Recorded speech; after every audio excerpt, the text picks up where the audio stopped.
Welcome back. It's your man Herman, and today's video is going to be a short tutorial video on how to use Google Maps to help plan out your trip before going to any new destination that you've never been to before. And this is Google Maps is something that everybody uses, at least here in the United States, almost everyone, on a daily basis almost, just to get to your destinations and everything. But I think it's sometimes a little bit underutilized when it comes to travel and to really get your trip's worth and time's worth when you visit a new place. I'm going to go over just two topics in particular, which is how to map out your trip so you can really maximize the time when you're there, and the second is really just how to use offline maps. Both are pretty easy, but I hope if you have this in mind, it could really could really take your trip to the next level. So let's get started. Okay. So the example that I'm going to be using is a mock trip to Denver and Rocky Mountain National Park. This is a trip that I do plan to do in the future, so I can actually get find some things to do while I'm here. The first thing, the one thing I usually like to do is try to figure out how far away the main city or where it is from the national park that I'm going to be visiting. I love national parks, so this is a good example because you have a lot of driving, and the distance in when you go to these national parks are huge. You have to drive for hours and hours sometimes to get to the locations, but again, it is super worth it. So, one thing I like to do first is I like to get a sense of how much time it takes to get from the city to it. So let's go with uh, I just click on the national park, and I just get a sense of direction. And I'm going to choose a starting point just to kind of get a sense. I'm just going to actually just do the International Airport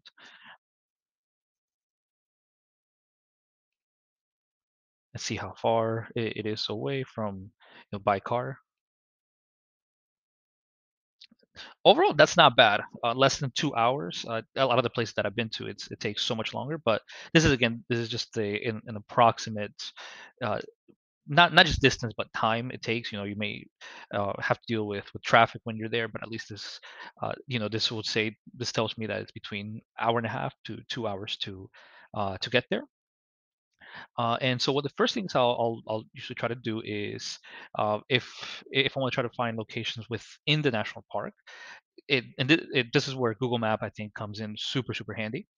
Uh, I like to actually zoom in and figure out some of the actual locations within the park. For example, if I want to see a nice overlook, then I click, and as you can see here, there's the option to hit save. What I like to do when I go to a new place too is I create a new list just for that particular place. Denver, Colorado.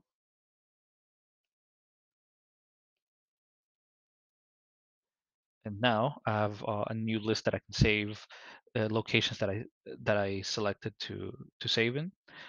Let's go with another location as well. Here, just just to add more to the list. Let's go with Emerald Mountain. Save. You'll find it. Yep, right here at the top, Denver. I'm just going to use these two as an example. Now I'm gonna figure out how far away it is from a hotel. Normally, I like to usually stay at Marriott's, like I've mentioned before. But if you if I what I found out in national parks is that if you sometimes want to stay camping, it can be pretty expensive because of the permits. If you want to rent an RV, it's also very expensive.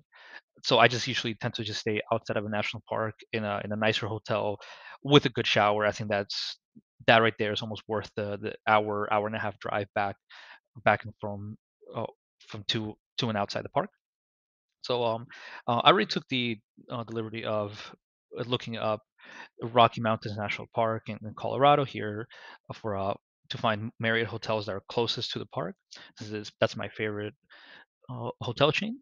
Uh, Here, once you look in the search results, you also have a map view option, and I can see, yep, how far some of the hotels are. Here, I'm just going to choose a random one. Let's choose one of these here, since it's closer to Denver. I'm sure. I think this one is just a little bit closer, but ultimately, I don't want to have to drive up here and then all the way back down to Denver when I'm done with the trip. So I'm just going to choose the this here, Spring Hill Suites.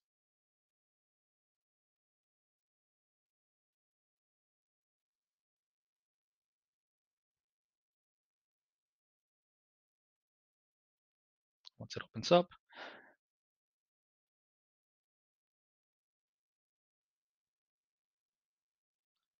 okay. I usually like to get the exact address because sometimes uh, when I just type it in Google Maps, it may give me a slightly different one. So just to be fully sure, I do copy and paste them in there. A little bit more time consuming, but it helps. So let's go uh, with this one.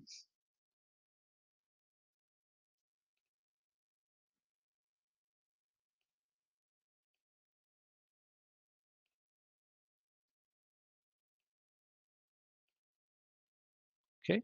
Now that we have our hotel, I'm also going to save that as well.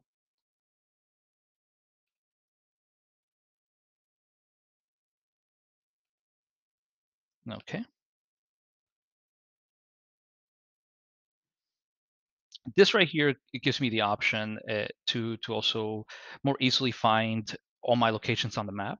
Even though you may at any time just look it up and just on Google Maps, the location that you're going to go to. If you have it saved, it's going to come up first.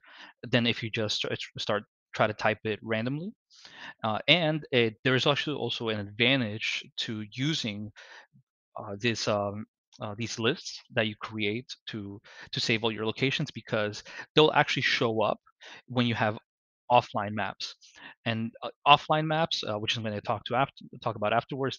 This can really save you in a bad situation if you're in an area where you have no signal, which especially in national parks is very very much the case, and pretty much not just national parks here in the U.S. but parks I know in Chile when I was there, when I was in national parks in here in the United States and New Zealand, you barely have signal or no signal at all. So having offline maps and being able to use these is going to be a game changer. But I'm just going to use those really two examples. I think if I started going and saving more, it's not really going to add any value to it, but now you get the idea. Uh, One thing though I do want to say is that I'm going to zoom in here on in Denver in the downtown area. There's also the advantage of using Google Maps here to save things, because you can also see a lot of attractions before you even get there. So you don't even have to necessarily do a Google search. You just hover over and you're going to find a lot of places. You're going to find the downtown aquarium. You're also going to see a lot of restaurants. And you can also have just use the filters here to see where everything's at prior to going. You also see the the public transportation lines that you can use and be able to help you determine whether you need a rental car, or you can just rely on public transportation. This has been very useful for me too, because when you use public transportation, if a city has a good one, it can save you hundreds of dollars by not having to not only rent the car but also pay for parking everywhere you go.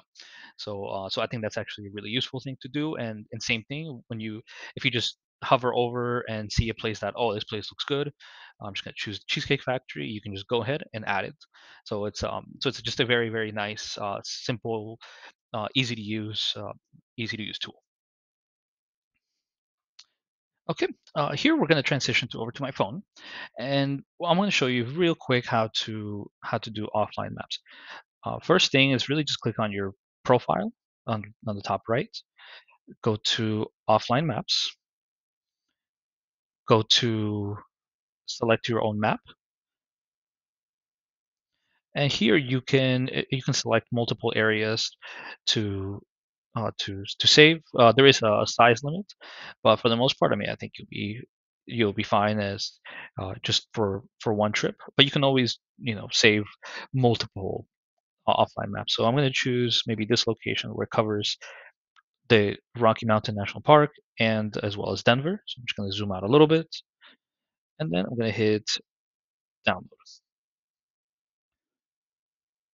While it's saving, I'm just going to save it to something a little more intuitive. I'm just going to choose Rocky Mountains National Park and then hit save.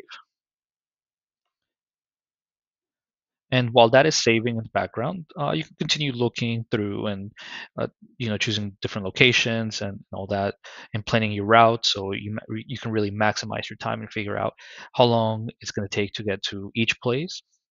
So that way you don't end up wasting time or get stuck in traffic needlessly. Well, that was all for today. I hope you found the content useful and that it will come in handy in future trips. If you liked it, leave a like and subscribe for more future content.